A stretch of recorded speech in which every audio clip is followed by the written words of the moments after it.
This is the fifth quarter.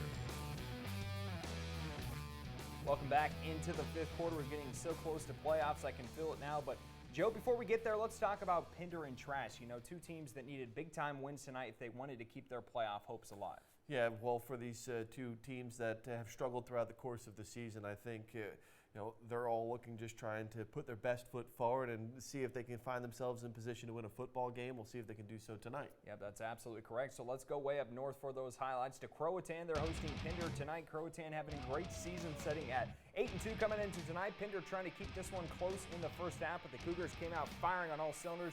Alex Barnes takes it in there on the straight handoff, and they wouldn't slow down anytime soon. J.J. Pritchett finds a hole. Goodbye. This guy is off to the races. And no one going to catch the junior to the house for the score to make it 35-12 at that point, and the Croatan defense just swallowing up the Patriots on the offensive attack, and first half swarming to the football for Croatan. And this one all Croatan tonight, as you said, get another score here on the big tight end. They would win this one 55-18, the final score. Well, let's now head over to Jacksonville at Southwest Onslow, hosting Heidi Trask, and the Titan offense couldn't get going all night.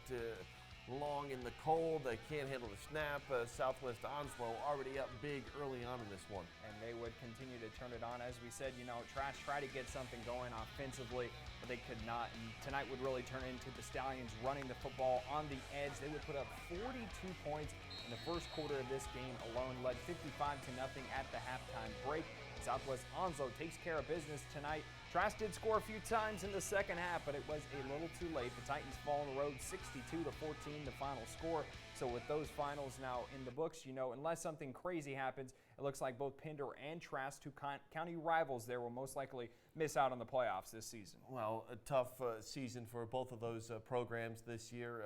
Trask has been within striking distance over the last few years. Tough to see them kind of take a step back this year. And for Pinder, well, they're always going to struggle kind of with the numbers and matching up against some of those bigger schools within the area, maybe not size-wise, but at least football-wise here over the last several years. Yeah, and it was, you talked about it, one of those teams that both of those are trying to kind of get back to their winning ways. Still a lot of football to be played here in the coming weeks, but, a team that has the numbers you said was going to be down. So we'll hope to see if we can get those, both of those two teams back into their winning ways in the coming seasons and see if they can get back to, being competitive, because not too long ago, Pinder was a team that was competing for a high school state championship. And Trask was a team that was right in the mix as well, near the top of their conference. But no question, the story tonight, big win for New Hanover against West Brunswick in a key Mid-Eastern Conference matchup. And then how about a walk-off win with Topsail, coming away with the victory over Hoggard. Hoggard was getting healthy at the right time, and you thought they were clicking.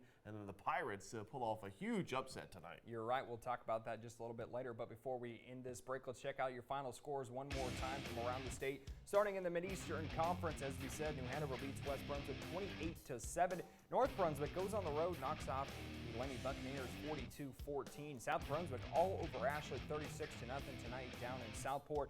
And as you said, Topsail gets the walk-off win over Hoggard, as we should call it, almost in a baseball-like score, 9-7 the final. Let's flip the scoreboard now here as Whiteville in a big game tonight defeated St. Paul's 28-6. South Columbus knocks off West Bladen 35-22. A shutout posted by Fairmont 30-0 over East Columbus. And Red Springs blows out West Columbus 55-0. Those are your final scores right there in the Three Rivers Conference. Rounding out your scoreboard tonight, the ones that we just talked about. Croatan gets the best of Pinder tonight, 55-18, the final score. Southwest Onslow track meet with Heidi Trask turns in to a Southwest Onslow Stallion win 62-14. In a game we didn't have highlights, but we plan to. Wallace Rose Hill drops another close one. They fall to East Duplin on their home field, 16-14, the final score. That rounds out your high school scores here in the state of North Carolina and the Cape Fear. But don't go anywhere. We have much more coming for you tonight on the fifth quarter. We'll find out this week's fifth quarter play of the week, as well as Joe giving us his game ball.